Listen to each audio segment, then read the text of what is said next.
Então, no paciente com membrana tipo 1, por exemplo, um paciente que você tem um descolamento do epitélio pigmentado da retina, essas setas amarelas, elas demonstram uma hiperreflectância abaixo do plano do epitélio pigmentado, certo? Isso é um sinal de cronicidade e um sinal de prognóstico não tão bom.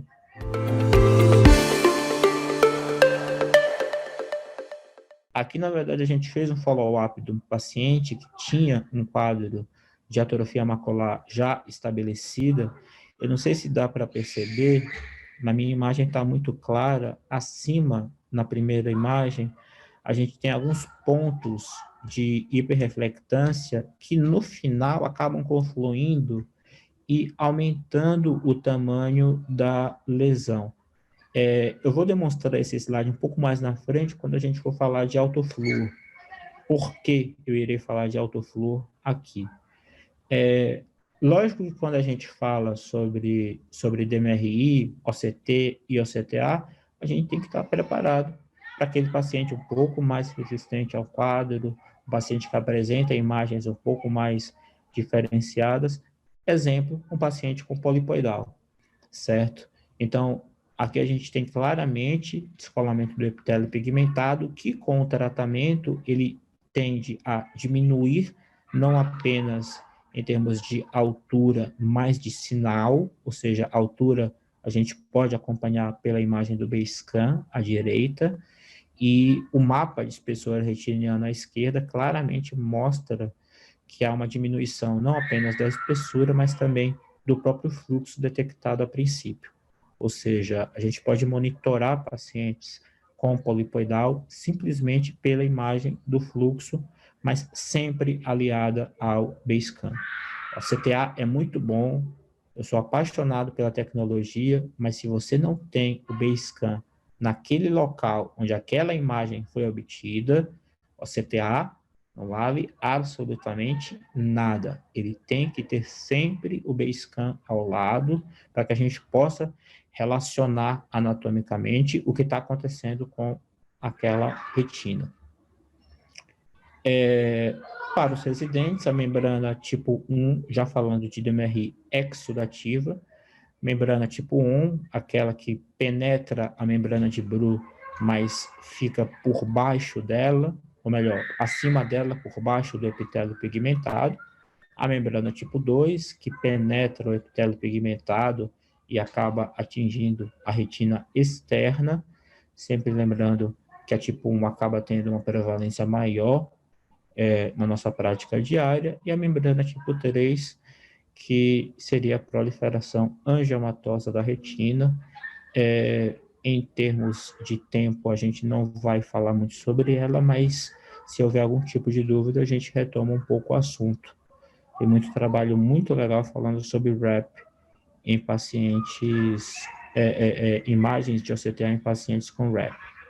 Então, no paciente com membrana tipo 1, por exemplo, um paciente que você tem um descolamento do epitélio pigmentado da retina, essas setas amarelas, elas demonstram uma hiperreflectância abaixo do plano do epitélio pigmentado, certo? Isso é um sinal de cronicidade e um sinal de prognóstico não tão bom quanto aquele que a gente gostaria, certo? A possibilidade desse paciente ter algum tipo de componente atrófico durante o seu follow-up é muito grande. Quando a gente fala de biomarcadores, o que é biomarcador? É uma palavra que eu acho que acabou entrando que num senso comum e pouca gente consegue definir o que seria um biomarcador. Biomarcador é um parâmetro que pode ser reproduzido durante o tempo e que pode nos ajudar a definir, a partir da sua reprodutibilidade, conduta ou monitoramento, certo? Então, o descolamento do epitélio pigmentado em DMRI, basicamente a gente vai ter o durosenoide, típico do paciente com DMRI não exudativa ou seca, e no paciente com DMRI exudativa, o DEP seroso e o DEP fibrovascular. No DEP seroso, é importante a gente lembrar o seguinte, nem tudo que é preto no OCT é líquido, tá? Nem sempre. Nem sempre. Então, se a gente avalia aqui, por exemplo, o paciente com 6 meses, ele não tinha absolutamente nada de fluido. Com 12 meses, ele começa a apresentar um menisco hiporreflectivo que pode simular um pouco de fluido, mas é muito típico, principalmente nessa localização entre drusas maiores ou entre depidrusenoides maiores, essa hiperreflectividade que a gente chama de SHRIM, certo? Que seria material hiperreflectivo subretiniano. Isso aí brota um material similar a líquido, mas que vai absorver de uma forma espontânea sem tratamento.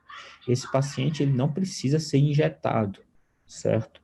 Essa lesão vai virar provavelmente uma lesão viteliforme adquirida sem qualquer tipo de tratamento. Então, nem tudo que é preto no OCT de um paciente com DMRI significa que o paciente tem líquido, significa que você já vai injetar o paciente, seja a droga disponível que você tiver.